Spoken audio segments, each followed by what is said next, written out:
On behalf of Atlanta History Center, I'm Claire Haley, Vice President of Democracy Initiatives and Author Programs. We're so happy to see all of you here tonight, and we're so thankful to Alston & Bird for sponsoring tonight's program.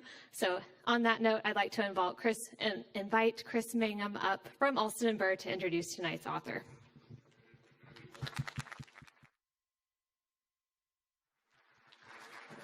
Thank you, Claire, and thank you all for being here tonight.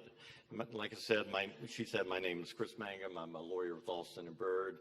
And on behalf of my friends at Alston & Bird and my friends at the Foreign Policy for America, a nonpartisan foreign policy advocate group, and the Atlanta History Center, we welcome you here to hear Bill's story tonight. Bill was telling me at lunch today that he's doing an event on Wednesday at the George W. Bush Library in Texas, and George W. Bush is going to do the introduction. So you don't get a president of the United States, you get me. And why are you getting me? I met Bill back in 1997. I first met Bill in Moscow. I was working for a client who sent me to Moscow. The client had invested in the Hermitage Fund. And in 1997, it was the go-go crazy days of Russia. Stocks were going up, doubling all the time. My client sent there and said, go figure out how to invest in Russia. And of all the people I met with in Russia, Bill was the only person who was honest, straightforward, and ethical businessman. In fact, he might have been the only ethical businessman in Russia in 1997. And Bill and I became fast friends, and he taught me everything about investing in Russia. And in August of '98, when the market collapsed, I was with Bill actually in Moscow when the stock market in Moscow and Russia went down 99% in a day or two. And Bill's fund went down over 90%. And most Westerners left Russia back in those days. We stayed, Bill stayed, and a few others stayed. And it was really a dangerous time that we had for a while. We had the oligarchs trying to steal all our investments and the assets of the companies that we had invested in. But Bill had made a vow even back then to make all his clients' money back. And not only did he make their money back, he made it back, and he made it back multiple times. So Bill is a man of integrity. And as a result of our time in Russia from '98 to 2006, I got to witness firsthand the events you probably read about in Red Notice and some of the events in Freezing Order. And I got to witness, when Bill got crossways with Putin for reasons we never really understood at the time. And Bill was then thrown out of the country. His lawyer and accountant, Sergei Magnitsky, was arrested, tortured, and then murdered in prison. I'll never forget the day when Bill called me to tell me that Sergei had died in prison. And Bill was devastated. It was a devastating time for us. And Bill vowed then to bring the people who murdered Sergei to justice. And it would have been easy for Bill just to forget Russia, enjoy a quiet life in London, but Bill would not let Sergei die in vain. And he decided, he didn't pick this fight with Putin, but he wasn't going to walk away from this fight with Putin. And Putin, I think, didn't realize what a formidable adversary he was getting in Bill Browder. I'm proud to say that my law firm, Alston & Bird, had a small role in helping with the creation of the Magnitsky Act. And Bill has been using the Magnitsky Act to try and get sanctions against Putin and his sub-regime. And I feel that if people had listened to Bill earlier and had imposed the sanctions that he has been talking about and you'll hear more about, maybe we wouldn't have had quite as big a disaster in Ukraine as we're facing right now. But I want you to listen to Bill's story. His story is important, it's relevant, and I got to witness it firsthand. It's all true. And it's a dangerous story, but it's a relevant story and something important for these times. So let's give a warm welcome to really the most courageous man I know and my friend, Bill Browder.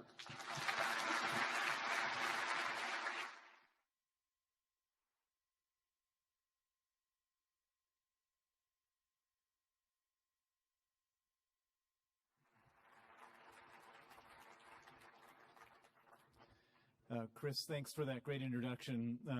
I'll take you over George Bush any day.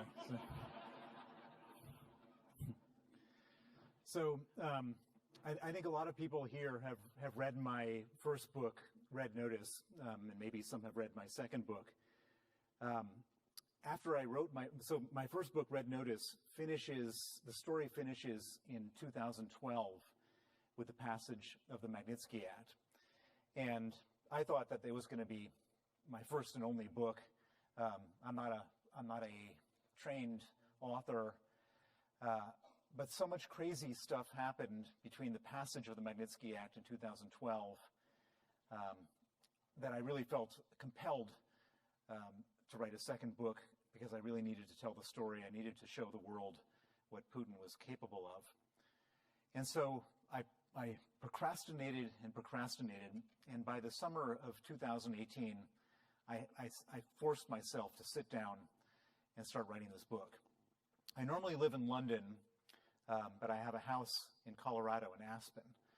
And I went to Aspen, and I sat down to start writing the book. And I told my children, don't come into the dining room, it's off limits. I put my computer on the table.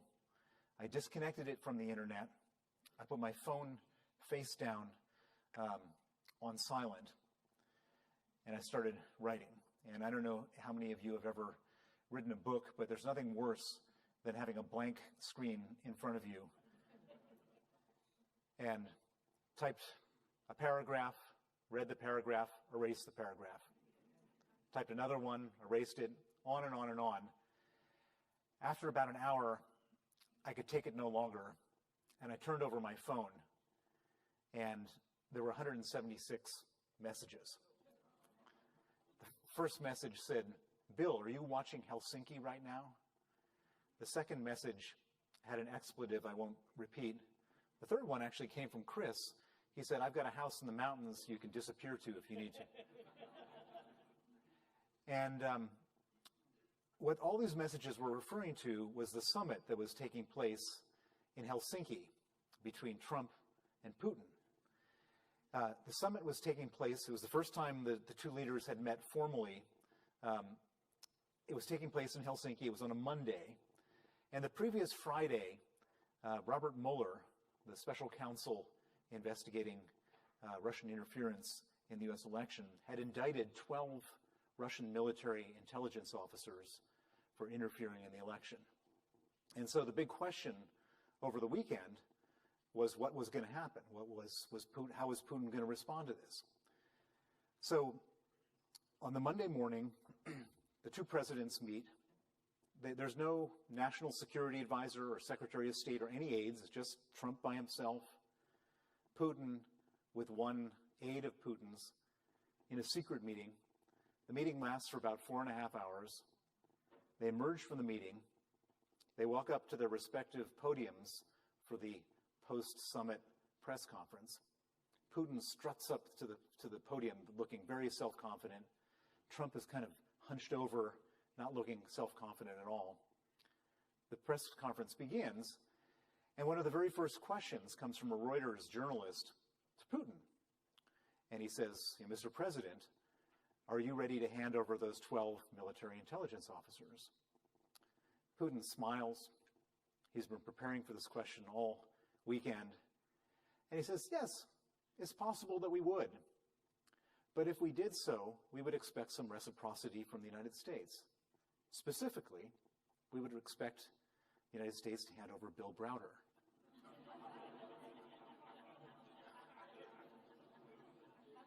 Of the 7 billion people on the planet, I'm the one guy he mentions. Now, it wasn't a total surprise. Since the passage of the Magnitsky Act in 2012, Putin has hated my guts. It's just the biggest insult to him ever that a piece of legislation would be passed to sanction Russian kleptocrats and human rights abusers.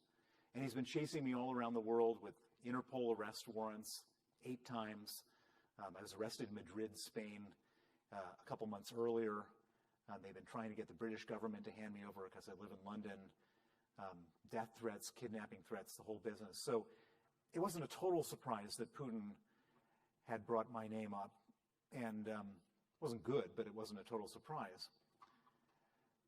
But then the questioning, or the journalist questions carried on, and after that, a journalist then went to President Trump and said, Mr. President, what do you think about President Putin's offer? And President Trump said, I think it's an incredible offer.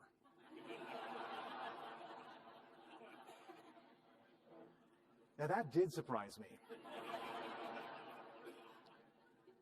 I mean, this is the most powerful man in the free world who's basically offering me up to Vladimir Putin. And if I had been sent back to Russia, I would certainly be killed. And so it really was unnerving. So they wrapped up the press conference. They make their way to their separate airplanes. And I was expecting that once Trump got to Air Force One, all the journalists who had been following him, one of his aides would have gathered them around and said, actually, there's been a miscommunication. He meant it was an incredibly bad offer or something like that. But nothing of the sort happened.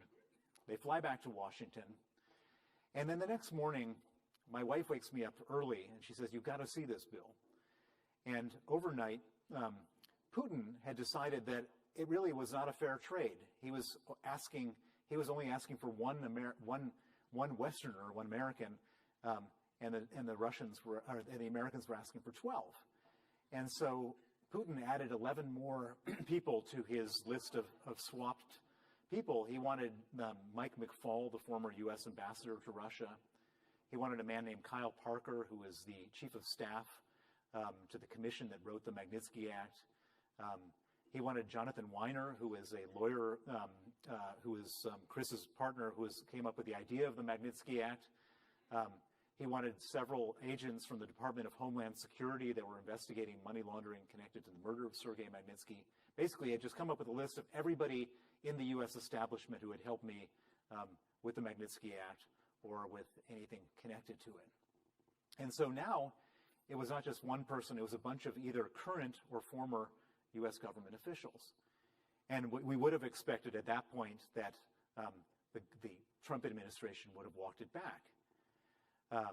And one day goes by, silence. 2 days go by, silence. Third day, I'm giving interviews every day at this point, and I'm on Fox News giving an interview. And by the way, there's no difference between Fox News outrage at this and MSNBC. Everybody was outraged by this. So I'm doing an interview, and they're asking me what I think, and it's kind of a tricky question because obviously I'm outraged and horrified by this, but I don't want to enrage Trump anymore. I mean, he's trying to do Putin a favor. I don't want him to be mad at me. So I'm trying to, it's kind of a fine line.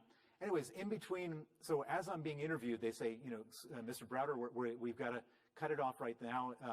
We're going live to the White House for a press conference. So I'm sitting there with my earpiece listening to the press conference. And at the press conference, there's Sarah Huckabee Sanders, who is the spokesperson. And the New York Times correspondent raises her hand and says, are you planning to hand over Bill Browder, Ambassador McFaul, and the 10 other Americans? And this was the moment that I would expect them to walk it back. But instead, she says, the president is currently consulting his advisors. We'll let you know.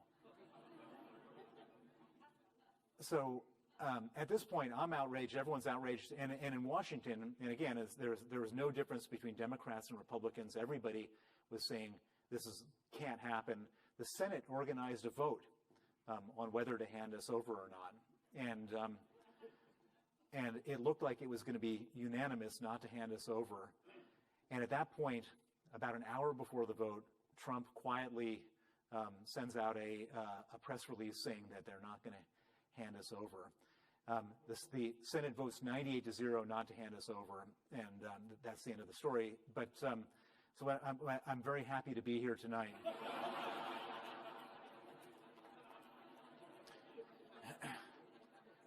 So how did I end up in this mess?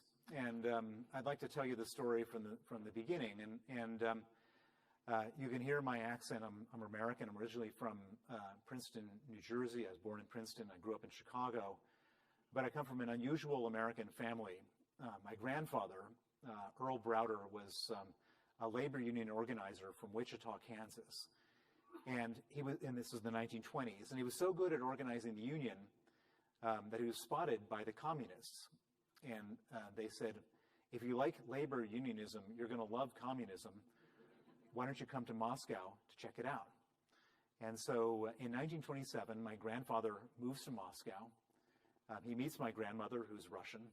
They get married. They have a child, my father.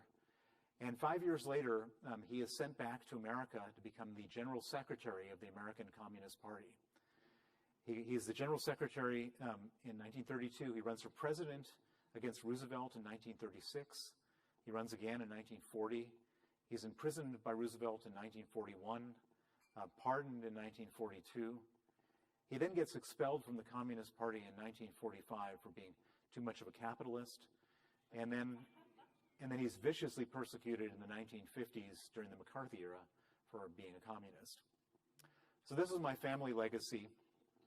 I was born in 1964. I'm 58 years old. And when I was going through my teenage rebellion in the 1970s, I was trying to figure out a good way to rebel from this family of communists. And I grew my hair long. You can't tell now, but it grew into an afro. That strangely didn't upset my family. I followed the Grateful Dead around the country for 3 months. But that also didn't upset my family. But then I came up with the perfect way of upsetting my family, which was to put on a suit and tie and become a capitalist. And that really did upset them very much. I became a capitalist. I went to Stanford Business School in 1987, and I graduate business school in 1989, which is a very auspicious year because that's the year that the Berlin Wall came down. And as I was trying to figure out what to do with my life post-business school, one day I had an epiphany, which is that if my grandfather was the biggest communist in America and the Berlin Wall has just come down, I'm going to try to become the biggest capitalist in Russia. So that's what I set out to do. And I can't get as far as Russia. I moved to London, and I get various jobs, but I have a job at Salomon Brothers, which doesn't exist anymore. It's a big investment bank. And at Salomon, I get a job on the East European investment banking team. And nobody was interested in Russia. So I declared myself the investment banker in charge of Russia. I get my first assignment, which is to advise a fishing fleet located in Murmansk, Russia, on their privatization. I go to Murmansk. The head of the fishing fleet meets me at the airport, and he says, before we have any business, let's go and let me show you one of the boats. So we drive down to the docks, and in front of me on the docks is a 400-foot vessel, very large. On the top, there's the fishing nets, and then at the next level down, they separate out the fish, and it works its way down to the basement of the boat where they have the canning machines. And so it's not just a fishing boat, but it's an ocean-going factory. Very impressive. I asked him, how much does one of these things cost? He said they cost $20 million new. How many do you have in your fleet? 100. So 20 million times 100 gets you to $2 billion worth of ships. Now, I didn't know anything about fishing or shipping, but I asked him, what's the average age of your fleet? And he said 7 years. I figured maybe it's half depreciated, so $1 billion worth of ships. And he had hired me, or I should say the management team had hired me to advise them on whether or not to exercise their legitimate right under the privatization program of Russia to buy 51%. And I asked him, at what price is the government selling 51%? And he said $2.5 million. Let me repeat the math. There's $1 billion worth of ships, and you can buy 51% for $2.5 million. You didn't have to be a Stanford MBA to figure that one out. So at that point, I went to Moscow, and it turned out that it was happening all across the country. Basically, the entire country was being given away for free. And I go back to Salomon Brothers, and I tell my bosses, we've got to stop doing everything else we're doing and invest in Russia. And they look at me, so the first guy I tell this to looks at me like I'm out of my mind. I go to the next guy, same thing. By the time I'm done, I've completely discredited myself. The young guys who are my age stopped inviting me to lunches and drinks after work. And Solomon was a very rough place, and if you didn't earn 5 times what they were paying you in fees for the firm, after a year you get fired. And I wasn't earning anywhere near 5 times anything. And I was this crazy guy talking about investing in Russia. And so I was on the verge of being fired until I got a phone call from a very senior person in New York who said, I hear you have some career problems, but you might have something interesting to say about Russia. And he said, can you come and tell me? So I put together the most compelling PowerPoint presentation I can think of. I practice it a bunch of times in my apartment. I practice it to myself on the plane. I practice it in the bathroom of my hotel room. I go in, I sit down with him in New York, and I start to go through my PowerPoint presentation. And he's a very strange guy, and he doesn't do any of the normal stuff of nodding or hawing or asking questions in the meeting. And I'm on slide 20 or so, and he just gets up and leaves. And I'm thinking to myself, I thought I'd prepared myself for this meeting. I thought my presentation was good. What have I done wrong? This is my chance to save my career. Why have this guy left? He's gone for 10 minutes, and then 20 minutes, and 30 minutes, 40 minutes. 52 minutes later, he comes back in the room, and I'm about to blurt something out to try to put this meeting back on track. But before I have a chance to say a single word, he says, Bill, those slides you showed me were the most impressive thing I've ever seen in my investment career. I've just gone to the risk management committee of Solomon. I got you $25 million to invest. Stop everything else you're doing. Put that money to work. So the cloud has been lifted off my shoulders. I go to Moscow. I put the $25 million to work. This is about October 1993. In July of 1994, the Economist magazine writes an article about how cheap Russian stocks are. And all of a sudden, every billionaire and hedge fund on Wall Street wants to start buying Russian stocks. And it's a tiny little illiquid market. And within like a week of that Economist article, our $25 million portfolio goes up 5 times. Turns into $125 million. And this is back in the days when $100 million is real money. And all of a sudden, I'm a hero on the trading floor of Salomon Brothers. All these young guys who were avoiding me for lunch and drinks were all camped out behind my desk waiting for tips on how to make 5 times their money in the Russian stock market. And all of a sudden, I start getting these invitations to go meet the most impressive and important people on Wall Street. I get these, can you meet Mr. They come around, Mr. Browder, can you possibly spare a little time for Mr. Soros? He'd really like to meet you. And Michael Steinhardt, Julian Robertson, all the royalty of Wall Street. So I go around on this royalty of Wall Street tour, and every single one of them wants to give me money to invest in Russia. And we weren't doing it for other people, we were just doing it for ourselves. And so I asked so I go back to London, and I go to the head of the trading floor in London, and I say, I've just been with George Soros. He wants to give us some money to manage in Russia. What do you think? And he said, genius idea, Bill. Let's form a task force to study it. So a week later, I go into the first task force meeting, and there's like 45 people in this room. There was like the vice chairman of the firm, senior managing directors, senior directors, senior vice presidents, and then me.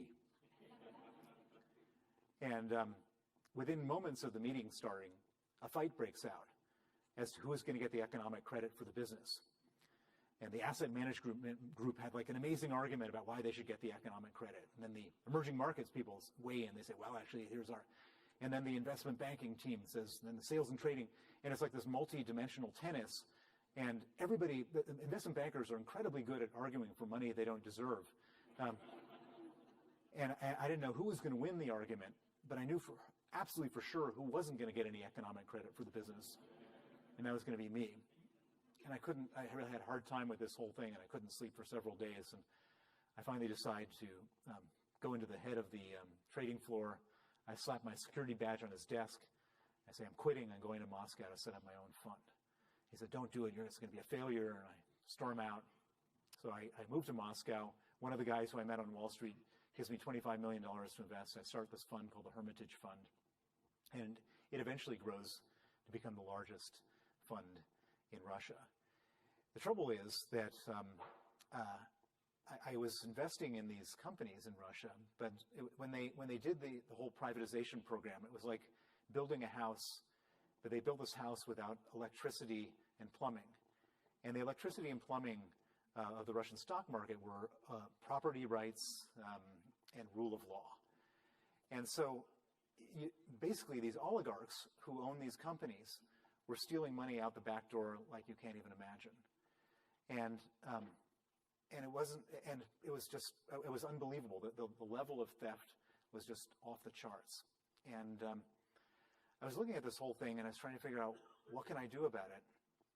And I came up with this idea, which is to research how they were doing the stealing and then share the research with the international media. Now, it might sound like a hard thing to do, to research how Russians are stealing money, because it seems like an untransparent place. But interestingly, Russia is incredibly transparent. It's the most bureaucratic country in the world. Everything that you ever do gets filed in quadruplicate with 4 different ministries. The people who work at the ministries are paid almost nothing. And so they all have gotten into the information business of selling all the information they accumulate at their ministries. So if I was having a meeting if we were in Russia and I was having a meeting with any of you and I wanted to do a little background check before the meeting, I could find out your bank balance. I could look at your medical records. I could find out where you've traveled to. I could even get your mobile phone records. And all for like $5.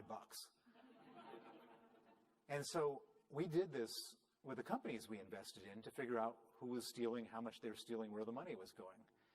And I would put these dossiers into like really neat PowerPoint presentations, and then I'd present them to the New York Times, the Wall Street Journal, Washington Post, etc. The journalists loved me because I was saving each of them 3 months worth of work. And they would write these articles, and these articles changed everything. And it was really interesting because when I first started putting these naming and shaming campaigns out there, it was at the time that Vladimir Putin had just come to power. And Vladimir Putin, when he had just come to power, wasn't this tyrant, all-powerful guy like he is right now. He was not very powerful at all.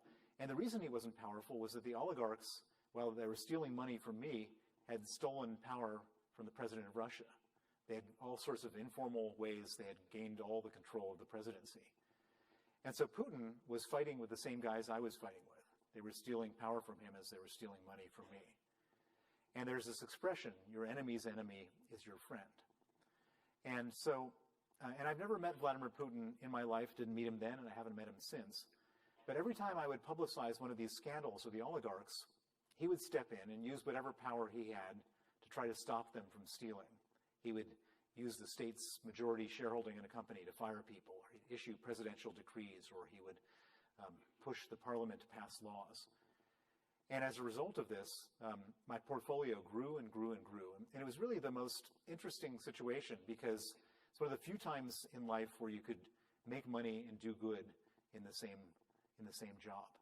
And you could either, most of the time you can, either if you're making money, you're not doing good, or if you're doing good, you're not making any money. But I was making money for my clients and for myself, hand over fist, and we were stamping out corruption.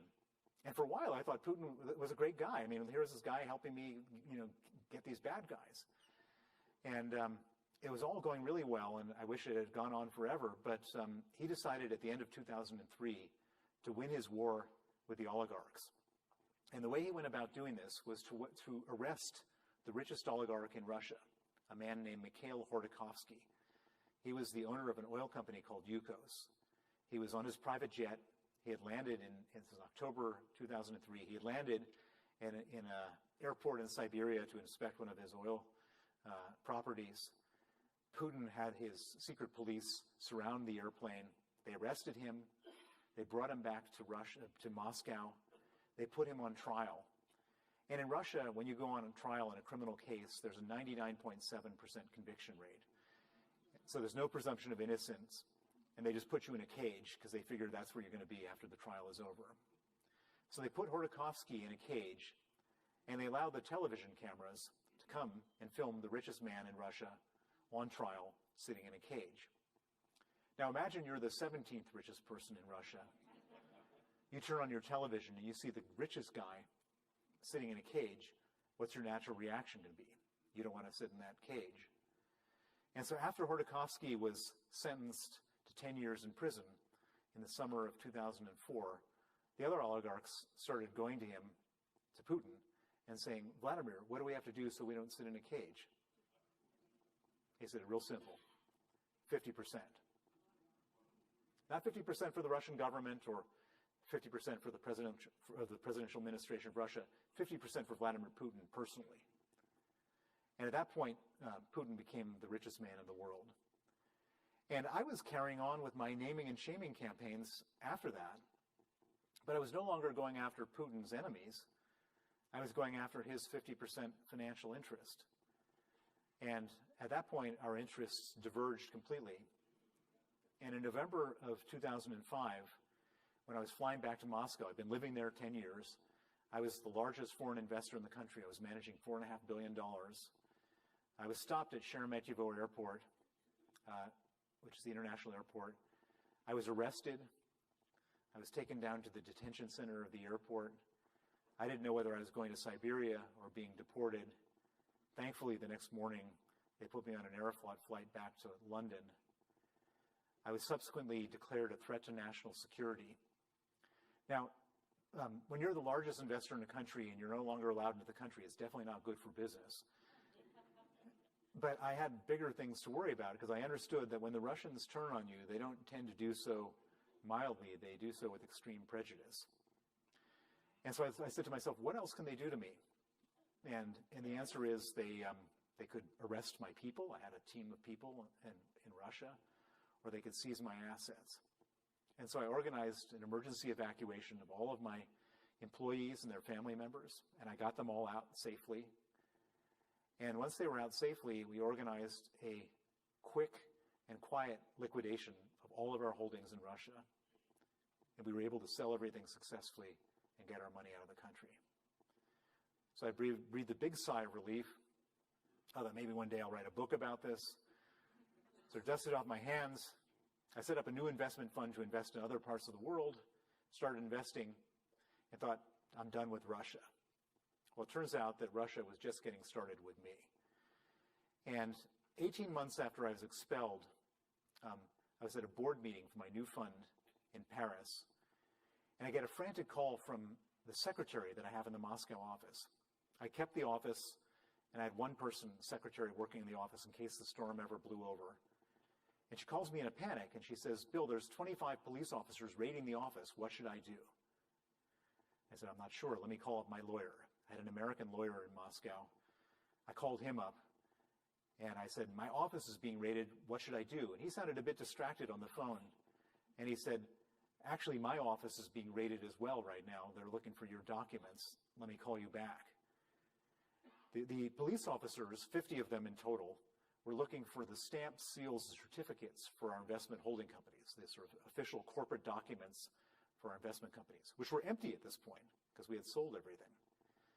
They found all these documents at our law firm's office. They seized them. And the next thing we know, we no longer own our investment holding companies. Using documents seized by the police, they have been fraudulently re-registered out of our name into the name of a man who had been convicted of manslaughter and let out of jail early by the police, presumably to put his name on these documents. So I was terrified, not for financial reasons, our money was safe, but I was terrified that if the police were working with murderers to conduct an identity theft of my companies, I'm going to be walking through Frankfurt Airport someday and I'm going to be arrested on a Russian warrant. And so I went out and hired the smartest lawyer I knew in Russia to help me figure this thing out. His name was Sergei Magnitsky. Sergei Magnitsky was 35 years old, and he was one of these people who could do 10 things in the time it took others to do one. Just an unbelievably clever and effective character. And I said to Sergey, I need you to figure out what they're doing with all this stuff and stop it. And so Sergey went out and did a bunch of research and investigation. And he came back and he said, I figured out what's going on here. There's two parts of this scam. The first part was they wanted to steal all of your money, but they didn't succeed because you took your money out in time. He said, however, the second part of their scam worked. And the second part of their scam was that when I was selling everything the previous year, we had a huge profit. We had $1 billion profit, and on that $1 billion profit, we paid to the Russian government $230 million of capital gains tax. And what Sergey had figured out was the people who stole our companies went back to the tax authorities. They did this on the 23rd of December, 2007, and they said there was a mistake made in the previous year's tax filing.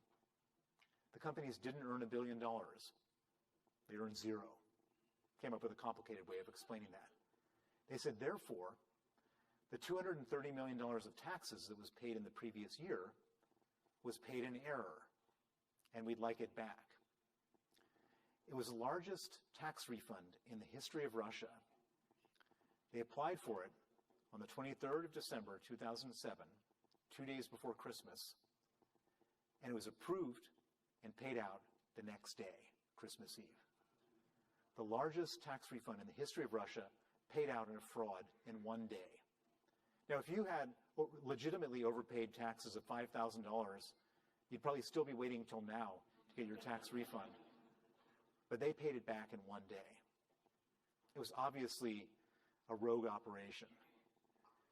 And so Sergey and I looked at this and we said, well, you know, they're not stealing, they weren't stealing my money, they were stealing the Russian government's money. This was money coming from the Russian government using our documents, but it was the Russian government's money.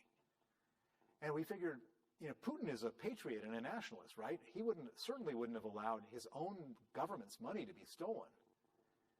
This must be some kind of operation conducted by rogue agents, and we are going to expose them.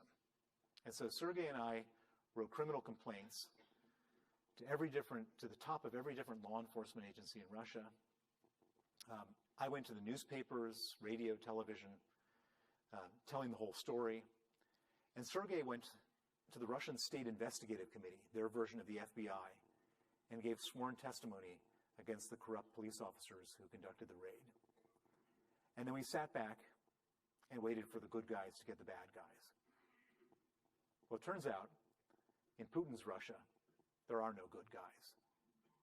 5 weeks after Sergey testified against the police officers who conducted the raid, the same police officers he testified against came to his home on the 24th of November, 2008, and arrested him. They put him in pretrial detention, where he was then tortured to withdraw his testimony. They put him in cells with 14 inmates and 8 beds and left the lights on 24 hours a day to impose sleep deprivation. They put him in cells with no heat and no window panes in December in Moscow, so he nearly froze to death. They put him in cells with no toilet, just a hole in the floor where the sewage would bubble up. They moved him from cell to cell to cell in the middle of the night. And the purpose of all this was they wanted to get him to withdraw his testimony against these corrupt police officers, and they wanted him to sign a false confession to say that he stole the $230 million, and he did so on my instruction. They figured, here's a guy who wears a blue suit and a red tie and buys his Starbucks in the morning and sits in a fancy American law firm. Put in this kind of conditions, he'll last a week before he buckles. But they totally misjudged Sergei Magnitsky. He might not have looked like some type of tough guy, but for him, he's a man of such integrity and principle that for him the idea of perjuring himself and bearing false witness was more awful than the physical pain they were subjecting him to, and he refused. And as a result, the torture and the pressure got worse and worse and worse. And after about 6 months, he started to get terrible pains in his stomach. He lost 40 pounds, and he was diagnosed by the prison hospital as having pancreatitis and gallstones and needing an operation, which was supposed to take place on the 1st of August, 2009. A week before the operation, they again come to him, again ask him to sign a false confession. Again, he refuses. And in retaliation, they move him from a prison that had a medical wing to a maximum security prison called Butyrka. And Butyrka it's considered to be one of the worst prisons in Russia. But most significantly for Sergei, they have no medical facilities there. At Butyrka, his health goes into a terrible downward spiral. He's in constant, agonizing, ear-piercing pain. He and his lawyers write 20 different desperate requests for medical attention to every different branch of the criminal justice system. Every one of their requests is either ignored or denied in writing. On the night of November 16, 2009, Sergei Magnitsky goes into critical condition. On that night, the Butyrka authorities don't want to have responsibility for him anymore. They put him in an ambulance and sent him across town to a different prison that had a medical wing. But instead of putting him in the emergency room, they put him in an isolation cell. They chain him to a bed, and 8 riot guards with rubber batons come into that cell and beat Sergei Magnitsky until he died. That was November 16th, 2009, 13 years ago. Sergei Magnitsky was 37 years old. He left a wife and 2 children. I got the news of his murder the next morning, and it was the most horrifying, traumatic, life-changing news I could have ever gotten. Sergei Magnitsky was killed because he was my lawyer.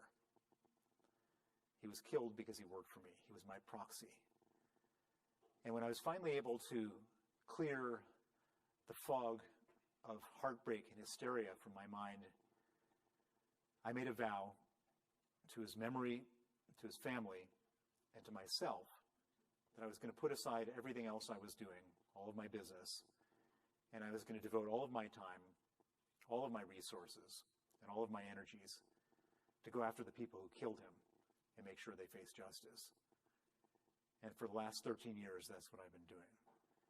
Now, at first, I thought there was some chance of getting justice inside of Russia. Sergei Magnitsky did something very unusual. During his 358 days in detention, he wrote 450 complaints documenting how he was being abused, who was doing it, when they were doing it, where they were doing it, how they were doing it. He would write these by hand, and once a month he would take these complaints, hand them to his lawyer. His lawyer would file them. They would be ignored by the authorities, but we got copies. And as a result of that, we had the most well-documented case of human rights abuse that's come out of Russia probably in history.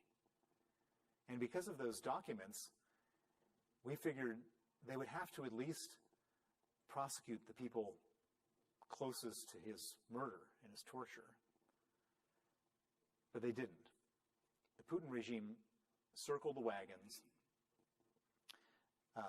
Putin personally got involved in exonerating everybody. They gave promotions and state honors to some of the people who were most complicit. And in the most shocking miscarriage of justice, 3 years after they murdered Sergei Magnitsky, they put him on trial in the first ever trial against a dead man in the history of Russia. It became obvious long before that trial that there was not going to be any chance of getting justice inside of Russia. And so I said, how do we get justice outside of Russia? And I came up with an idea, which is that the people who killed Sergei didn't do it for ideological reasons or religious reasons or any other reasons. They did it for money. They did it for $230 million. And the people who stole that money don't keep that money in Russia. They keep that money in the West. They put that money in real estate in the south of France, and they send their kids to boarding school in Switzerland and their girlfriends on shopping trips to Milan. And I said to myself, we might not be able to prosecute these people in the West for torture and murder, but we sure don't have to let them come to the West, come to our countries, and spend that money and travel and so on. And so I went to Washington, and I met with two senators, a Democratic senator from Maryland named Benjamin Cardin, and a Republican senator from Arizona, John McCain. And I told them the story that I've just shared with you this evening. And I said, can we freeze the assets and ban the visas of the people who killed Sergei Magnitsky? And they said yes. And that became the Magnitsky Act. And originally the Magnitsky Act was just for Sergei Magnitsky. They put it on the law books in October of 2010. And immediately their phones started lighting up with calls from other victims in Russia. And they all had the same message, which was, you found the Achilles heel of the Putin regime. Can you sanction the people who killed my husband, my brother, my sister, my aunt? And after about a dozen of these calls, these two senators realized they were on something much bigger than Sergei Magnitsky. And they added 65 words to the Magnitsky Act to include all human rights abusers in Russia. And at the time in Washington, there was no pro-Russian torture and murder lobby. And when it went for a vote in the Senate in November of 2012, it passed 92-4. It passed the House of Representatives with 89%. And on December 14, 2012, President Obama signed the Magnitsky Act into federal law. Vladimir Putin went out of his mind. He banned the adoption of Russian orphans by American families in retaliation. Now that sounds bad, but it's actually much worse than it sounds. The orphans that the Russians were putting up for adoption to foreigners tended to be the sick ones, the ones with Down syndrome, HIV, fetal alcohol syndrome, spina bifida. And every year, thousands of Americans would continue to come to Russia, take these sick children away, nurse them to health so they could have productive, meaningful lives in America. In Russian orphanages, they don't have money, and they often can't treat these children, and they often die. And so Putin was effectively sentencing his own orphans to death in order to make a political point about the Magnitsky Act. He made it his single largest foreign policy priority, in writing, to repeal the Magnitsky Act. And some of you may remember on June 9th, 2016, Putin sent an emissary to Trump Tower to meet with Donald Trump Jr., Jared Kushner, and Paul Manafort. This emissary, her name was Natalia Veselnitskaya, and her simple request was, this was after Trump had been nominated but before he was elected president, if he becomes president, could he repeal the Magnitsky Act? Thankfully, the Magnitsky Act is an act of Congress, not an executive order, and it was unrepealable by Trump, and nothing ever happened. In fact, before Trump took office, Obama passed something called the Global Magnitsky Act, which took the Magnitsky Act and broadened it so it didn't just apply to Russian human rights abusers, it applied to human rights abusers everywhere, in China, Iran, Venezuela, etc. In 2017, the Canadian Parliament unanimously passed a Canadian Magnitsky Act. In 2018, after the Salisbury poisonings, the British Parliament passed a British Magnitsky Act. In 2020, the European Union passed a Magnitsky Act. 2021, the Australian Parliament passed the Australian Magnitsky Act. There are now 34 countries that have a Magnitsky Act around the world. And this may not, we'd certainly never be able to bring Sergei Magnitsky back, and for me, that's a terrible burden that I'm going to have to live with for the rest of my life. But the Magnitsky Act is a monument to his sacrifice.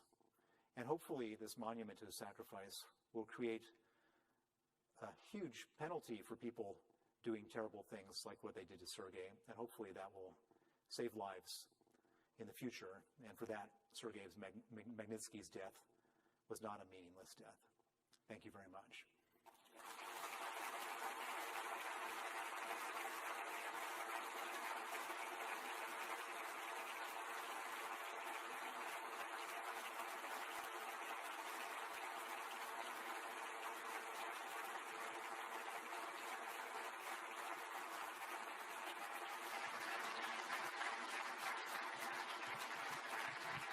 Thank you. Thank you all so much. And thank you to Mr. Browder for giving that wonderful talk tonight. We're going to have a moment where you all can ask your questions. Now, there are 620 of you and only one of Mr. Browder. So we ask that you keep your questions succinct and so that we can get to as many of them as we can.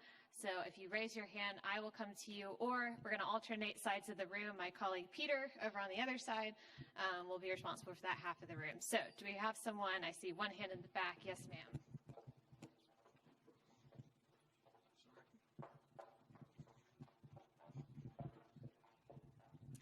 Oh, you're going to Thank you, Bill. I looked it up while you're speaking, and you are indeed eligible for an honorary knighthood. Americans can get it. You got my vote. I was wondering if you brought your crystal ball with you, and if perhaps you could look into the future and see where you think this whole Ukrainian show is going to go, and what's Putin's endgame or options. Well, I wish that I had a perfect crystal ball. So first of all, why did Putin go to Ukraine? Why did he invade Ukraine? I don't believe he invaded Ukraine because of NATO enlargement, which is one of the arguments. I also don't believe that he invaded Ukraine because he has some grand vision of Russia's glory and he's trying to rebuild the Russian Empire. I believe that the reason he invaded Ukraine, and this is a big part of my second book, is that since 2000, when he came to power, Putin and 1,000 people around him have stolen from the Russian state $1 trillion, $1,000 billion. That's money that should have been spent on hospitals and schools and roads and infrastructure, has been spent in the West on villas and yachts and private planes and Swiss bank accounts. And I believe that Putin saw that this was not a sustainable operation, that sooner or later the Russian people would rise up. And Putin is not a guy who likes to wait for things bad to happen to him. And what does a dictator do if he's afraid that the people are going to rise up against him? He starts a war. And so I believe that this war in Ukraine is a wag the dog war of distraction.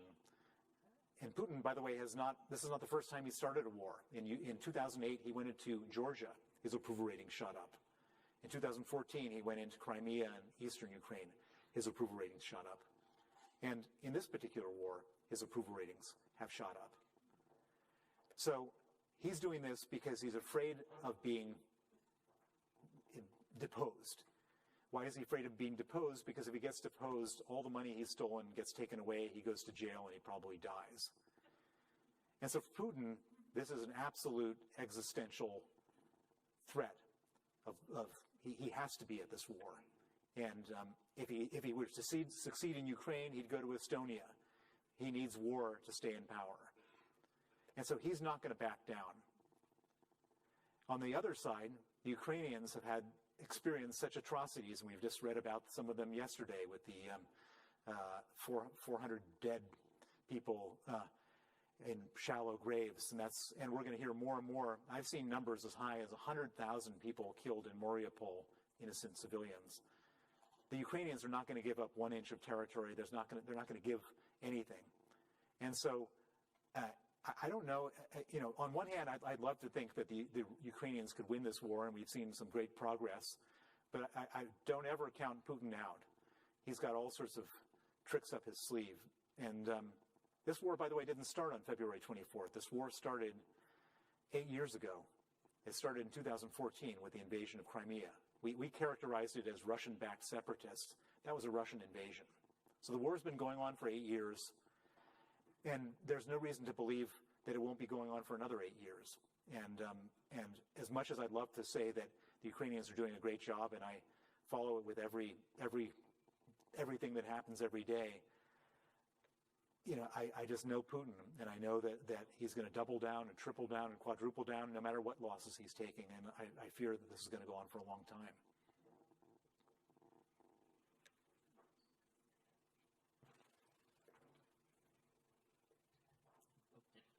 A lot of respect I've been kind of following you for a few years. My question for you is, how are you able to comfortably sit for long periods of time with balls that big? I didn't hear. How am I comfortably able? Could you repeat the last part of the question?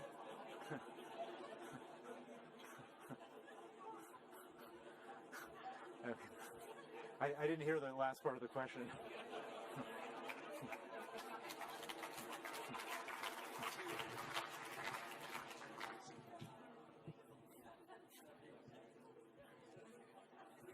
All right. Is there an answer to that question? Yeah. Where else we got? Okay. I have two less interesting questions. One question, if you'd address a little bit about the amount of detail you're able to recall. It is a wonderful book, and I am amazed at how you must have had notes, you must have had, I'll say, help from other people. I mean, you've really put together a remarkable story. So if you could comment a moment about that. The second thing is on the topic of the Ukrainians. I read in the Wall Street Journal today that there's an initiative in Ukraine now called the Justice Initiative Fund. You know, see you nodding. This is a crowdsourcing initiative, and it's interesting to me because your efforts with the Magnitsky Act and some of the other efforts you've made really kind of create a momentum around crowdsourcing. And $1 trillion is a lot to have in your pocket, but when you're up against, some large population that's had this money taken out of their pocket, and they all have a phone, it becomes very interesting to pay people for information. And you can say there are no scruples there, or you can say there are high scruples. But if people feel violated and they want to pay into a fund and they want to crowdsource and they want to find thugs, this is a pretty powerful tool that's been set loose in this geographic region. And I'm curious if you have insights about whether or not the psychology, he's created enemies for himself, certainly, both within his own government and the Ukrainians. It's going to be interesting to see, can this man manage his way out of this social medium crowdsourcing initiative that could really catch fire and play a role in bringing some more people to justice the way you have? That's a great question, and I just saw that article a few minutes before coming up here right now. The great thing about everything, all of our investigations in Russia and a lot of other investigations, as I mentioned, there's no honor among thieves, and everybody, it's a very transparent place. And so the initiative that you're talking about is basically Ukrainians are setting up a bounty, or hopefully getting money for a bounty to find people involved in war atrocities. And there's just so much information out there. There's just so, and the Russians weren't covering it up, and they're busy, bringing back materials to their friends and their girlfriend and all sorts of stuff. And everybody turns on everybody, particularly if money is involved. And so I think it's a great idea, and I think it will probably work. And all sorts of people will be exposed by that. To answer the first part of your question, I don't have a diary, but the great thing about technology is that we all have like 1,000 emails, and so I just went through all of my emails every day to like reconstruct the stories. And a lot of the court cases that I've been involved in, there's transcripts, and if it was a conversation between me and somebody else, I would get together with the person I conversed with, and we would sort of recreate the conversation. And it's remarkable how much you can learn about yourself by just going back into your old emails. And so if you want to write a book, you don't need a diary to do that.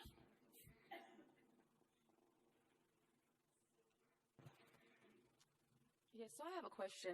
Considering who Putin is, and I think the fact that the international world, I think they've tried to do some things to regulate him. Are you concerned about what he'll do in the next 10 to 20 years, considering that he really seems to not care about the rule of law? Well, so the big fear. So Putin is doing badly in Ukraine. I think we can all sort of come to that conclusion. His army is, all the corruption that I knew about and saw is happening in the army. I heard an amazing story from a filmmaker who I know who was on the front lines in Ukraine, and he witnessed the Ukrainians buying. The Ukrainians were contacting the Russians in a tank and said, "We can either kill you, or we're happy to pay you $25,000 for your tank, for a $2 million tank." And the Ukrainian and the Russian tank drivers were happy not to be killed. They hadn't been paid because their bosses had stolen their wages, and they sold the tank for $25,000. And two tanks were purchased this way, and they told the guys, if send your friends, we'll buy their tanks too.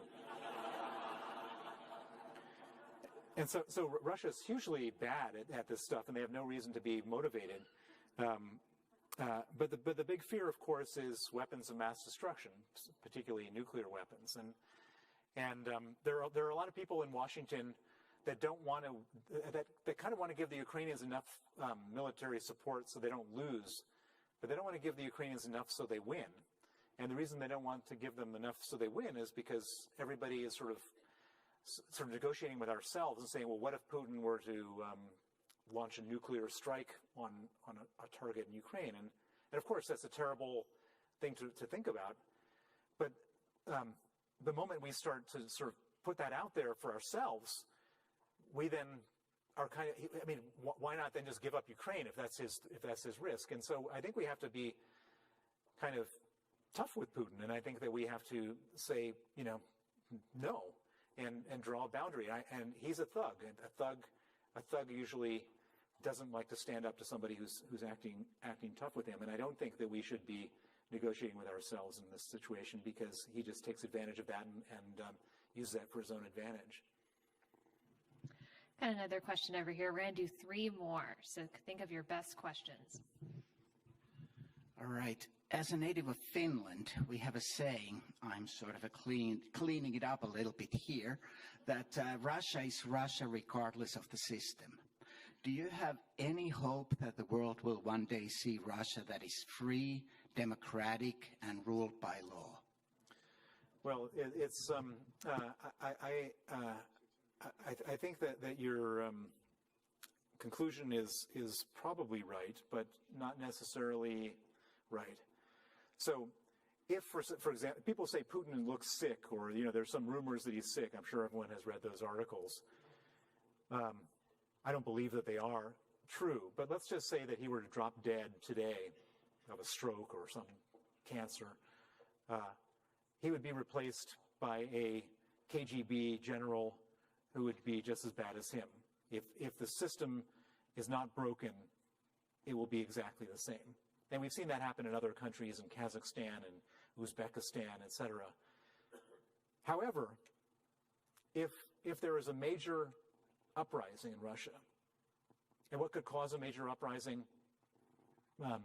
If Russian troops are expelled successfully from Ukraine, the Russians would not tolerate a weak leader, a loser, and they might, you might have 1 million people marching on Red Square. If that were to happen, you could end up with Alexei Navalny being the next president of Russia. If he was the president of Russia, he might be an honest president. I don't believe that Russia is doomed for criminality. I mean, you're right, history has been effectively that, but it doesn't mean that it has to be. And I think the probability is low that we end up with a decent leader, but the probability is not 0, and we shouldn't rule it out as a possibility, and we should support the Russian opposition that are all, a few brave people standing up to Putin. And that's close enough to my question. Well, I was going to ask the question, Bill, and I would like to say it's good to see that a fellow Stanford grad has done well for a change. But, my looking at Russian history is you go back at least 1,000 years, and the acceptance of man's inhumanity to man there is so unique, really, in world history that, the likelihood of it, no matter who's head of it, the acceptance of barbarism and mistreatment of one another is so deep. And you think that is something that can be, taken out of that society at some point over time? Well, there's a famous Russian proverb that the fish rots from the head. And we saw so let me give you a comparable. Georgia was considered to be a more corrupt country, not the state of Georgia, but the country in the Caucasus, Georgia, was considered to be the most corrupt country in that part of the world, in the post-Soviet world. And one day, they got a president named Saakashvili, and he decided that he wanted to clean up the corruption, and he fired everybody in the traffic police and everybody in the tax police, and the entire government was, I think the average age was like 32. And Georgia did rise from like the lowest possible rating of corruption, not to a perfection, but to a level like dramatically greater. And so, and then of course, actually he got sort of corrupt and he was ended up getting deposed, and now he's sitting in prison in his own country, probably politically motivated. But it shows that it's possible. Now, as I say, there's no reason to be hopeful about this with Russia, but it is possible, and we shouldn't rule it out. And we live in a world of transparency and communication and instant communication, and all these old sort of stereotypes don't necessarily work in a modern world, and so we can only hope for that and push for that. Now, I want to just say to the people who are doing the microphones that people in the middle here haven't gotten a chance, and so I think we should give them. I just noticed just because that. it's hard to get to the middle, it's not fair. Thank you, Peter. If you could come over here, we're going to do 3 more so we can get to some folks in the middle here. But I have one here while he makes his way over here. Yes, ma'am.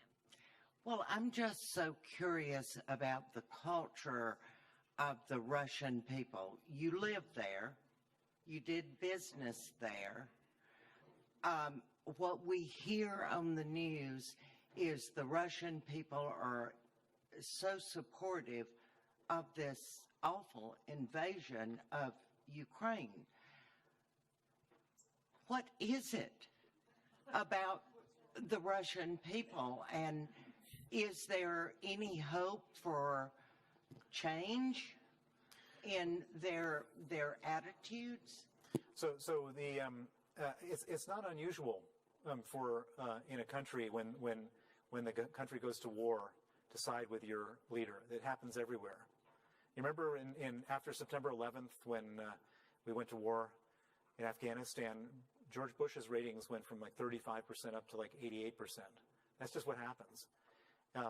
So there's nothing unique about the Russian people or about but yes, the Russian people are kind of putting blinders on, but it's just it's kind of like sports. Everybody roots for the home team. It just that's how it works. Well, and what happens is over time they realize their leader is a crook, and brought them into disrepute and failure. That's how you change it. The best way to change this is to win the war in Ukraine. The Russian people will have no tolerance for a loser, and so that's what we have to do. Thank you. In relation to our situation here in the United States of America and democracy under threat, you mentioned that there are 32 Magnitsky Acts globally. And I think what's happening is people from all walks of life in the world are seeing that we are one global unit. Look at China, who did their summit on September the 15th, Uzbekistan, Kazakhstan, and now you have Turkey's Erdogan, who's deciding that he's going to straddle the fence and be in NATO as well as the summit there.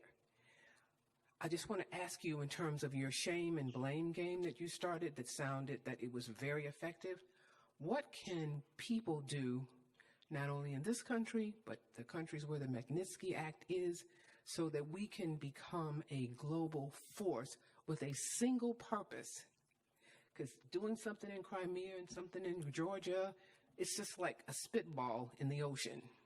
When there is a master global intellectual capital play with China, Russia, the BRIC community, I'm not going to go in all that, but I just was hoping that there could be a universal think tank with the people of the Magnitsky Act that could come together and bring people together, not so much about our differences, but what we can do to save democracies worldwide. Well, you're right. There's a lot of trouble here. And so what really gets me going is that we all think that we're all against the Russians invading Ukraine, and we are. United States, Canada, the European Union, Japan, Australia, South Korea. But guess what? There's like 100 and some odd countries that actually have said nothing about it. Brazil, Indonesia, China, India. The one that really gets me is South Africa. We were all protesting against the apartheid regime in South Africa, putting on boycotts and campuses and so on. And it was very much because of our boycott that apartheid ended. And the African National Congress that runs South Africa is siding with Putin. And so, but we have huge leverage here. And it's not moral leverage, it's economic leverage. The countries that support Ukraine are the most powerful economies in the world. And we haven't exercised leverage that we have. And we're just starting to now. And I don't know, some of you may have seen the headline that President Biden warned Xi Jinping that if he supplies any weapons to Russia, we're going to start sanctioning Chinese companies. And China is a mercantilist country, and the last thing they want is trouble with their exports to us. And the same thing is true with Turkey. Just yesterday, a bunch of Turkish banks, which were starting to use a Russian payment system after the Russians were cut off from SWIFT, they stopped using it because they're afraid of being sanctioned. So we have the chance to really squeeze these countries, the United Arab Emirates, where all the Russians are parking their jets. These are countries where they rely on our dollars, our custom, and we should use that, and we are starting to use that. And if they're not willing to do it for moral reasons, they should do it for business reasons.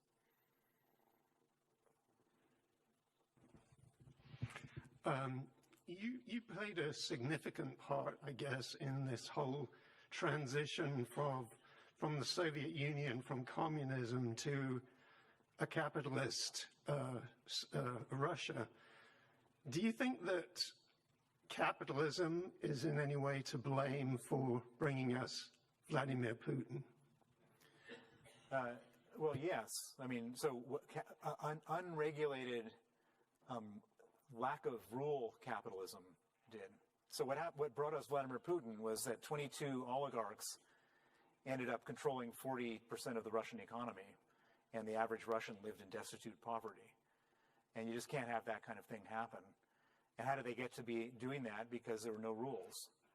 And so as a result, Russians were desperate for some return to normality to get rid of the 22 oligarchs.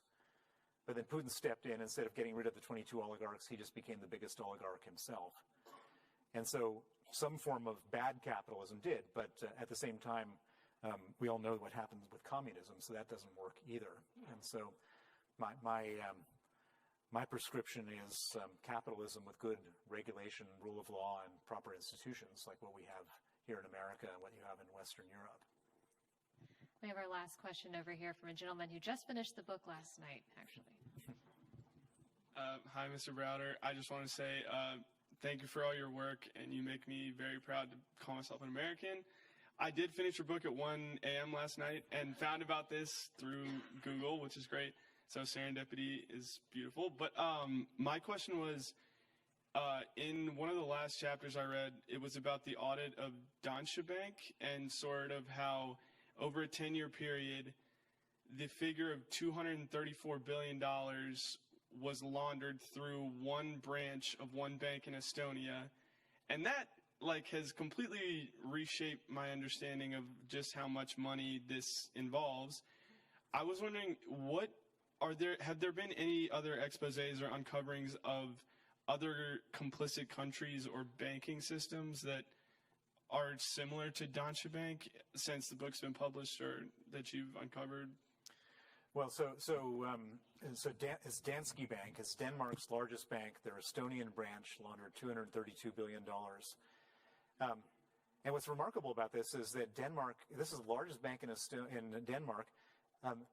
Denmark is the number 2 country on the Transparency International Index of Honesty. So imagine working your way down that list. You've got Raiffeisen Bank in Vienna, Austria is definitely not a very honest country, and I'm sure they're up to no good, but when we filed complaints with them, they refuse to get involved. Deutsche Bank is not a whole lot better. The Swiss banks, UBS and Credit Suisse, I think if you were to lift the hoods on all these banks, then that's where I come up with this $1 trillion estimate. I know for sure that $232 billion was laundered through one bank. If you put them all together, I think the number is $1 trillion or maybe greater. And by the way, and here, this is the most disappointing statistic. If I'm correct that $1 trillion has been stolen and laundered in the West, I think the total amount of prosecutions connected to that is probably $2 billion. And so, crime pays. They've gotten away with it. And, we're talking about supplying weapons and all that kind of stuff to Ukraine, but the reason why that this war is happening is because of this. We're spending so much money on the Ukrainians. If we just put a fraction of that money into cleaning up the anti-money laundering system of the world, we probably wouldn't have to be spending this money. And so you're absolutely right. It's a crucial issue which is at the moment being completely neglected by our politicians. Thanks for that.